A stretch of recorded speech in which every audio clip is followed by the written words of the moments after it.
Perkenalkan, nama saya Teresia Megaputri Sinurat, NIM C0E020007, Fakultas Ekonomi dan Bisnis, Prodi Keuangan Daerah D4. Baiklah, di sini saya akan mempresentasikan hasil tugas saya dari bab 12 berjudul Laporan Keuangan Perusahaan Dagang, yang dimana terdiri dari subpokok pembahasan materi, yaitu yang pertama istilah aktiva, pasiva penghasilan dan biaya, dan yang kedua istilah kegunaan laporan keuangan. Baiklah, pertama saya akan membahas mengenai istilah kegunaan laporan keuangan. Jadi, kegunaan dari laporan keuangan itu adalah agar Anda atau kita dapat mengetahui dengan pasti kondisi keuangan perusahaan atau bisnis Anda. Laporan ini merupakan laporan yang menunjukkan arus kas atau cash flow yang didapat atau dikeluarkan oleh perusahaan Anda dalam periode tertentu. Selanjutnya, istilah aktiva, pasiva, penghasilan dan biaya. Pertama, aktiva atau harta perusahaan. Jadi, untuk kelompok aktiva itu diklasifikasikan dari tingkat likuiditasnya atau mudah diuangkan.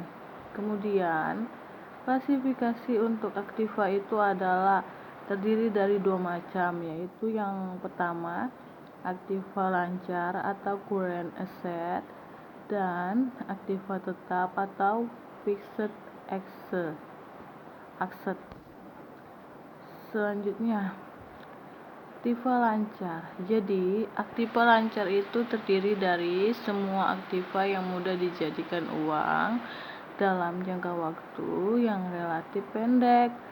Dan aktiva lancar pada umumnya terdiri dari pertama, ada kas, kedua, wesel tagih atau not receivable, dan piutang dagang atau account receivable, keempat, persediaan barang atau merchandise inventory, 5, perlengkapan toko atau store supplies, 6, perlengkapan kantor atau office supplies, dan ketujuh, biaya-biaya yang dibayar di muka atau private expense. Kemudian, ada juga aktiva tetap atau fixed atau juga plan assets,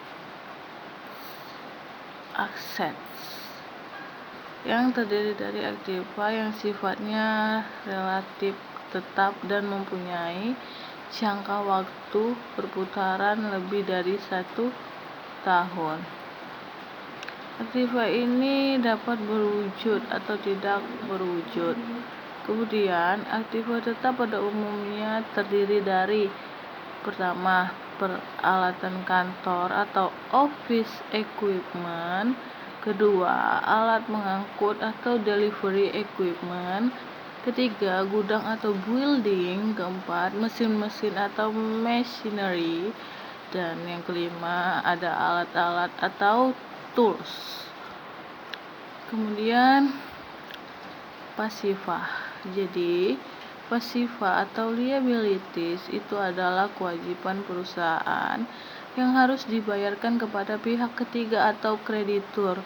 Termasuk dalam pasiva atau kewajiban yang harus dibayar adalah modal.